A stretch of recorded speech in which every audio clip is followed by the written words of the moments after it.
Welcome to the fastest 16 minutes in technology, do's and don'ts of a business website. My name is Olga Dietrich. I'm the Direct Sales Account Representative for our Business Technology Group here at Nex-Tech. I've been dealing with websites for about a year and a half now and seen a lot of good things and a lot of things that are definitely worth improving. Real quick, you might see me on your screen as Tricia Sauer. Please don't be confused by that. I just used her login. She usually does our webinars, but she's out on a business trip this week. If you have questions, please feel free to just type in the chat at the bottom, and we'll make sure that we can get to that at the very end. And other than that, I would say we're just going to go ahead and get started. So how to create and maintain a successful business website. Okay, let's see here. Well, my screen does not, oh, there you go. Okay, and I'm going to take those controls off.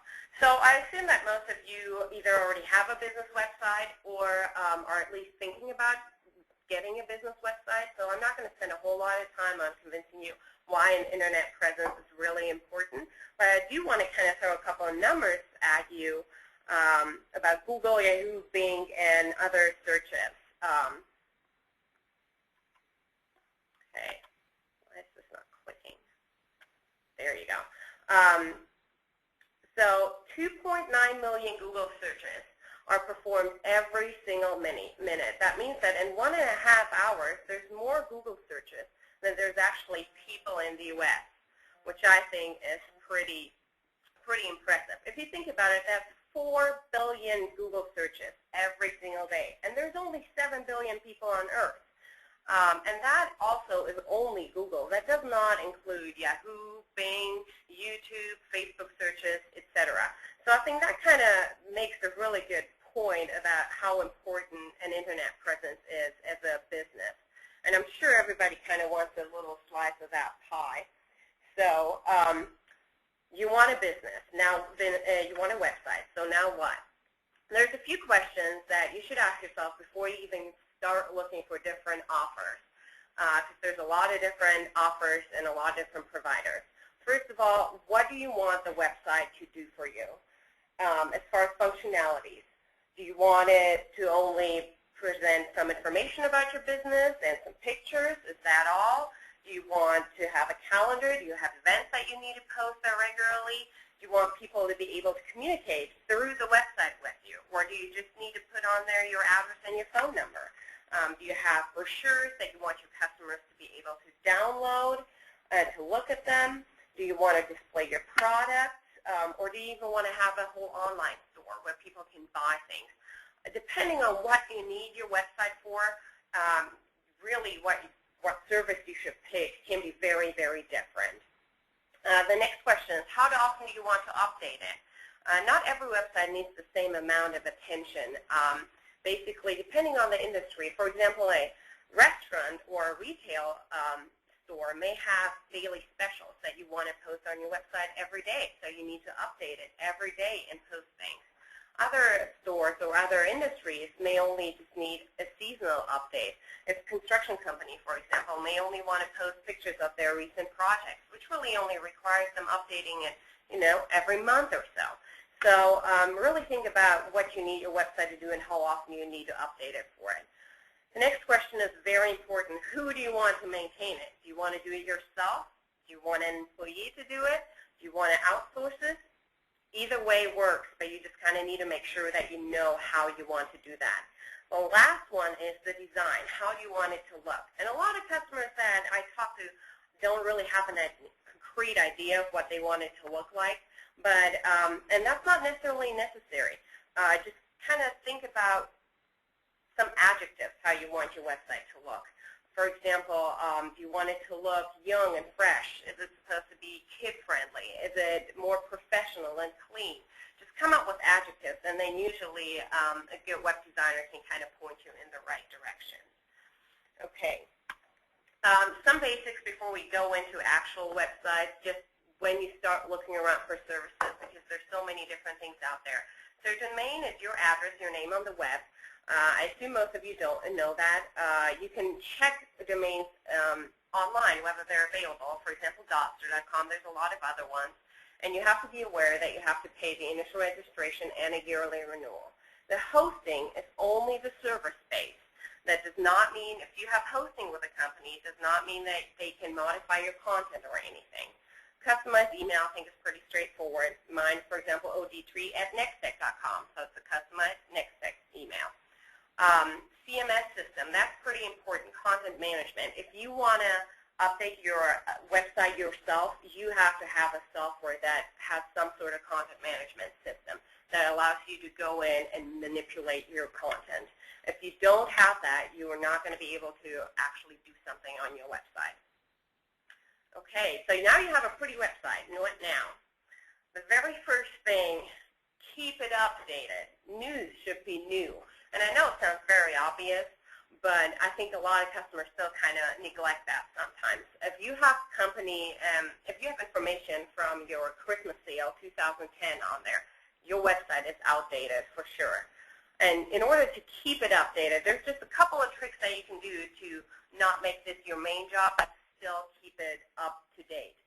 The first thing that you need to ask yourself is who's going to do that?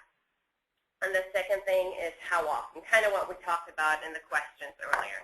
And then you need to set a regular schedule to check on your content on your website.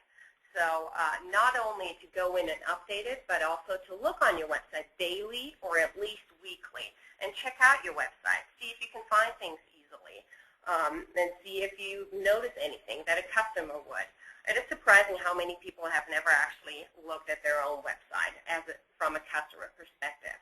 And then make it part of your daily or weekly duties. Sit down for half an hour every day or every week, depending how often you need to update it, and actually write down what things need to be changed. If you do it yourself, then take the time, an hour a day or an hour a week or whatever it is, and do that. And make this part of your daily routine. If you have an employee do it, make sure that you allow them the time and make sure you hold them accountable for that. If you have someone else, a company, do that, make sure that you don't just rely on them doing it, but that you actually sit down with them once a week and tell them what you want on your website. Usually they cannot read your mind, and they won't do anything unless you tell them to. So it sounds pretty obvious, but a lot of customers still kind of neglect that. So make sure that you do that. And customers will notice outdated information. That's one thing I've definitely come across. And they can stop checking your website. Okay. This may seem a little ridiculous, maybe sometimes cool, but it can be very annoying and distracting.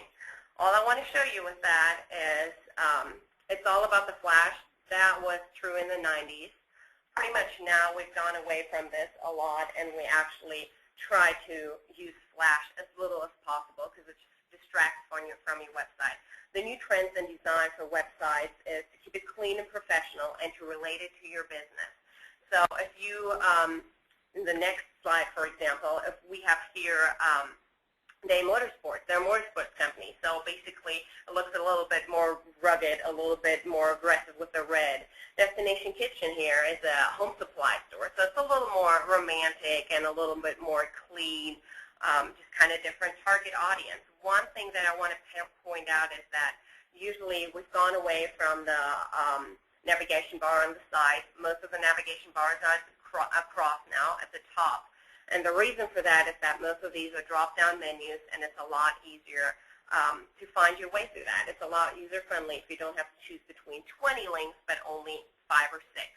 Another big thing in design is those buttons that you see up here at the Fly Haste page, book a flight, flight schedule, check-in process, airport services. Those are very, very good to direct customers directly to the things that they need most. And it's visually attractive, and it's also touch device friendly. That's another thing that you have to consider nowadays, that a lot of people will look at your website from a touch device.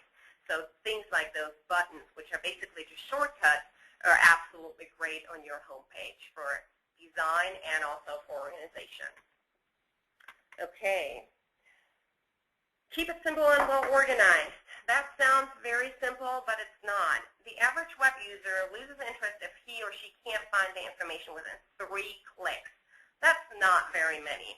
I have an example on here of a organization that you do not want. Talking about drop-down menus. Yes, technically you can have as many structures and levels as you want to, but always consider, is this really conducive to what you want to do with it? This is definitely too many drop-down menus, and nobody will look for information on your website if they have to click 20 times before you get there. So make sure to just keep your structure very clean and very, very lean as well. And consider touch devices. We kind of talked about that a little bit. Okay, keep it short. The history of a scrolling nightmare. If your scrolling bar on your website looks like this, if it has a tiny little button, then your page is way too long. There's really no reason, as interesting as your company info may be or your about us or your history, there's really no reason to have a long page unless you have an encyclopedia website. And this is from Wikipedia, by the way. Make sure that you keep your updates and newsfeed short and concise. The same with your company information. Only the essential information needs to be on your website. Everything else you can put in brochures and PDFs or in external links. There used to be this thing in the 90s where you just put iframes in websites, which is basically a website within a website. And I've seen websites that had, for example, for cities, that had every single school website for the schools in that city incorporated in their website. And that's just not necessary anymore, and it just distracts from what users actually want to find. So make sure you do not do that. Use your links and use PDFs. And after all, customers will also contact you if they need more information. Okay, format. That also seems really obvious, but actually I've seen that a lot more times than you would think. A lot of times what happens is it's uniform and clean once you start the website and you build the website, but then once you kind of keep working on it, people kind of lose sight of that, and then you get a lot of different fonts on a lot of different pages. You get different, just different sizes and things like that. You have paragraphs that don't match. You have spelling errors, very common. So make sure that when you look at your website and update it, you go through it every once in a while and just check that everything is uniform and that every font you use is legible. Please consider that that sometimes browsers cannot display certain fonts. So make sure you use the main fonts and don't go too crazy on that. Okay, one last thing I want to mention as far as in general with formats and design and things like that. If you post pictures on your website, make sure that they are nice and high quality pictures.